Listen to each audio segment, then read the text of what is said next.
नमस्कार, आप देख रहे हैं सत्य हिंदी और मैं हूं आपके साथ कृति सिंह।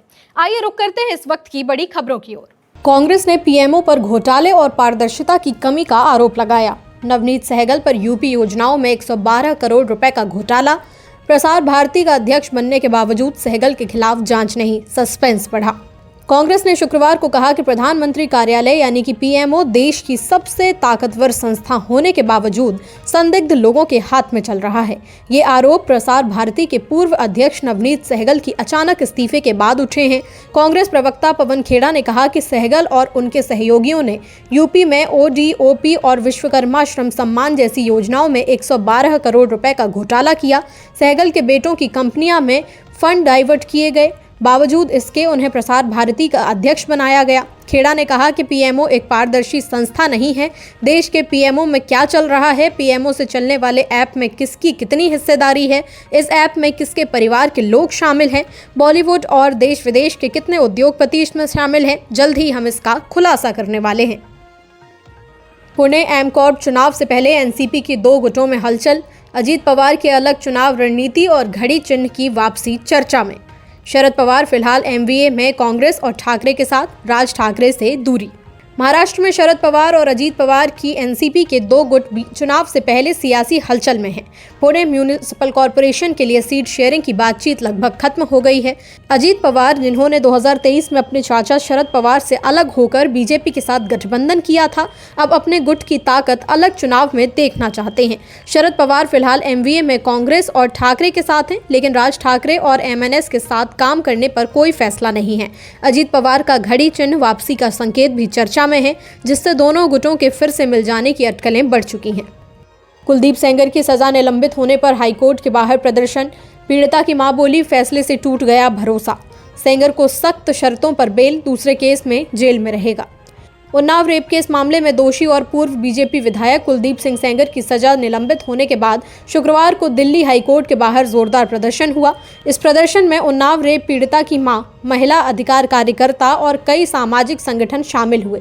प्रदर्शनकारी हाथों में तख्तियां लेकर बलात्कारियों को संरक्षण देना बंद करो जैसे नारे लगा रहे थे। पीड़िता की मां ने कहा कि उनकी बेटी ने बहुत दर्द और तकलीफ झेली है और इस फैसले से उनका भरोसा टूट गया है। उन्होंने कहा कि पहले न्याय मिला था, लेकिन अब आरोपी को बेल दे दी गई। उन्होंने साफ कहा कि वो सुप्रीम कोर्ट जाएंगी क्योंकि उन्हें वहां न्याय की उम्मीद है। हालांकि कोर्ट ने सेंगर को पीड़िता के घर से 5 किलोमीटर दूर रहने और धमकी ना देने की शर्त पर बेल दी है, लेकिन पीड़िता के पिता की हिरासत में मौत के मामले में सजा होने के कारण वो फिलहाल जेल में ही रहेगा। बांग्लादेश में हिंदू युवक की हत्या, भारत ने जताई चिंता। विदेश मंत्रालय ने कहा, अल्पसंख्यकों पर हमले गंभीर मामला, दोषियों को सजा देने की भारत ने की मांग। बांग्लादेश में एक और हिंदू युवक की हत्या को लेकर भारत ने कड़ी प्रतिक्रिया दी है। विदेश मंत्रालय ने कहा है कि बांग्लादेश में अल्पसंख्यकों, खासकर हिंदुओं के खिलाफ लगातार हो रही हिंसा बेहद चिंता की बात है और इसे नज़रअंदाज नहीं किया जा सकता। विदेश मंत्रालय के प्रवक्ता रणधीर जायसवाल ने कहा कि भारत ने इस घटना को गंभीरता से लिया है और दोषियों को सजा मिलने की उम्मीद करता है। ढाका यूनिवर्सिटी में एंटी इंडिया नारों के साथ बड़ा प्रदर्शन। हादी की हत्या के बाद बांग्लादेश में बढ़ा तनाव। मधुर कैंटीन में तोड़फोड़, हिंसा प्रभावित इलाकों में बढ़ाई गई सुरक्षा। बांग्लादेश में फरवरी में होने वाले आम चुनाव से पहले हालात एक बार फिर से तनावपूर्ण हो गए हैं। राजधानी ढाका में शुक्रवार की नमाज के बाद ढाका यूनिवर्सिटी में बड़े पैमाने पर प्रदर्शन हुआ, जहां एंटी इंडिया नारे लगाए गए। ये जुलूस इनकलाब मंचों के नेता शरीफ उस्मान हादी के समर्थकों ने निकाला। हादी की इस महीने हत्या के बाद से देश में लगातार विरोध प्रदर्शन हो रहे हैं। प्रदर्शनकारियों ने आई एम हादी के नारे लगाए और हत्यारों को फांसी देने की मांग की। कुछ लोगों ने आरोप लगाया कि हत्यारे भारत भाग गए हैं, हालांकि भारत ने इन आरोपों को सिरे से खारिज कर दिया है। इस बीच ढाका यूनिवर्सिटी के मशहूर मधुर कैंटीन में तोड़फोड़ भी की गई, जबकि हादी की मौत के बाद हिंसा भड़क चुकी है और अखबार के प्रथम आलो के दफ्तर के बाहर भी सुरक्षा बल तैनात है। बांग्लादेश में भीड़ ने अल्पसंख्यक नागरिक को पीट कर मार डाला। ढाका की अंतरिम सरकार का बयान, घटना दुर्भाग्यपूर्ण लेकिन सांप्रदायिक नहीं। लिंचिंग के बाद देश में बढ़ी चिंता। बांग्लादेश में अल्पसंख्यक समुदाय से जुड़े एक नागरिक की भीड़ द्वारा पीट कर हत्या किए जाने के कुछ घंटों बाद ढाका की अंतरिम सरकार ने इस मामले पर बयान जारी किया है। सरकार ने कहा है कि ये घटना दुखद और दुर्भाग्यपूर्ण है, लेकिन साथ ही ये भी जोड़ा कि ये किसी भी तरह से सांप्रदायिक रूप से प्रेरित घटना नहीं है। ये घटना बुधवार 24 दिसंबर को हुई, जब गुस्साई भीड़ ने एक व्यक्ति जिसका नाम अमृत मंडल था, उसको निशाना बनाकर उसकी मौत तक पिटाई की। जयपुर में मस्जिद के बाहर अतिक्रमण हटाने के दौरान बढ़ा तनाव, पुलिस पर हुआ पथराव, कई लोग हिरासत में। घटना के बाद इलाके में भारी सुरक्षा बल तैनात, हालात शांत। राजस्थान के जयपुर जिले के चौमू इलाके में पुलिस पर पथराव के आरोप में सुरक्षा बलों ने कई लोगों को हिरासत में लिया है।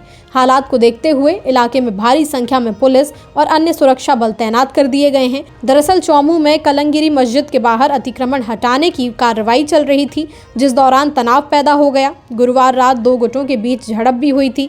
जयपुर के डीसीपी वेस्ट हनुमान प्रसाद मीणा ने बताया कि कुछ लोग अतिक्रमण हटाने के दौरान दोबारा स्थायी कब्जा करने की कोशिश कर रहे थे।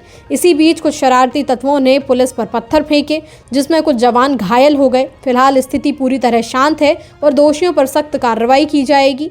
वहीं कुछ लोगों का कहना है कि उनका इस घटना से कोई लेना देना नहीं है। नाइजीरिया में ISIS के ठिकानों पर अमेरिका का बड़ा हमला, ट्रंप बोले ईसाइयों की हत्याएं रोकने के लिए कार्रवाई जरूरी थी।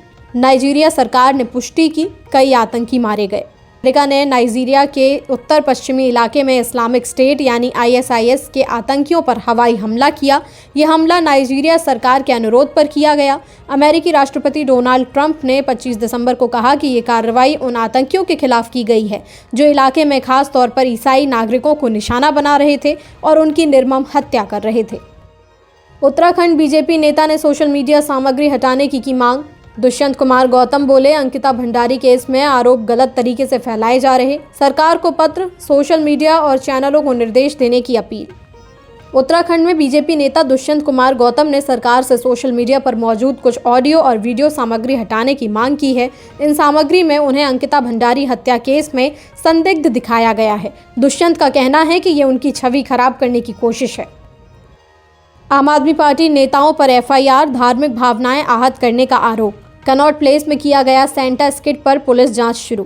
प्रदूषण के विरोध में वीडियो, लेकिन संदेश बना विवाद। दिल्ली पुलिस ने आम आदमी पार्टी के 3 नेताओं सौरभ भारद्वाज, संजीव झा और आदिल अहमद खान के खिलाफ धार्मिक भावनाएं आहत करने के आरोप में FIR दर्ज की है। शिकायत के मुताबिक इन नेताओं ने दिल्ली के कनॉट प्लेस इलाके में एक राजनीतिक स्किट किया, जिसमें ईसाई समुदाय के पवित्र और सांस्कृतिक प्रतीक माने जाने वाले सेंटा क्लॉज को आपत्तिजनक और मजाकिया तरीके से दिखाया गया। वीडियो में कुछ लोग सेंटा क्लॉज की वेशभूषा में दिखाई दे रहे हैं, जो प्रदूषण के असर से सड़क पर बेहोश होकर गिरते हुए नजर आते हैं। आरोप है कि इस दृश्य का इस्तेमाल राजनीतिक संदेश देने के लिए किया गया, जिससे ईसाई समुदाय की भावनाएं आहत हो गईं। LG के पत्र के बाद आम आदमी पार्टी का पलटवार, पोस्टर से हमला। आम आदमी पार्टी ने कहा, प्रदूषण भूल गए हैं LG, बन गए दिल्ली के गजनी। हवा सुधरी, लेकिन अब भी पुअर कैटेगरी में दिल्ली में आम आदमी पार्टी और उपराज्यपाल के बीच टकराव तेज हो गया है। LG विनय कुमार सक्सेना द्वारा पूर्व मुख्यमंत्री अरविंद केजरीवाल को लिखे गए पत्र के बाद आम आदमी पार्टी ने सोशल मीडिया पर पोस्टर जारी कर LG विनय कुमार सक्सेना को दिल्ली का गजनी बताया है। पोस्टर में तंज कसते हुए कहा गया कि दिल्ली के प्रदूषण के कारण LG की याददाश्त कमजोर हो गई है और वे अपनी जिम्मेदारियां भूल गए हैं। आम आदमी पार्टी का कहना है कि LG प्रदूषण, बुनियादी ढांचे की कमियों और कथित 11 साल की अनदेखी का आरोप सरकार पर डाल रहे हैं, जबकि इन मुद्दों पर खुद LG की भूमिका भी सवालों के घेरे में है। फिलहाल के लिए इतना ही। देश दुनिया की बड़ी खबरों के लिए देखते रहिए सत्य हिंदी।